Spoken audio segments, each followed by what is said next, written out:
আসসালামু আলাইকুম।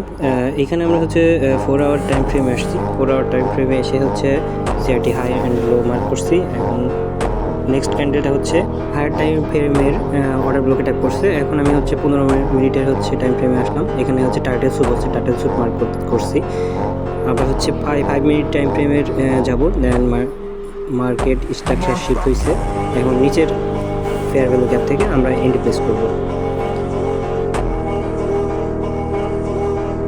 আমার আবার প্রচণ্ড এন্ট্রি হয়ে যায়, তো আমি এখান থেকে এন্ট্রি করে দেবো। টার্গেট হবে হচ্ছে 4 আওয়ারের হাই পর্যন্ত, অ্যান্ড নেক্সট টার্গেট হবে হচ্ছে ড্রন লিকুইডিটি পর্যন্ত। অ্যান্ড হচ্ছে 50%-এর সিআরটির একটা লজিক, সেটা হচ্ছে 50%-এর যাওয়ার পরে আমরা এসএল এন্ট্রি পয়েন্টে নিয়ে চলে আসবো। দেন হচ্ছে 50% ওভার করলে এসএল নিয়ে যাবো 50%-এ, অ্যান্ড মেইন টিপি হেড করার আগ পর্যন্ত আমরা হচ্ছে আস্তে আস্তে টিপিকে আগে থাকবো।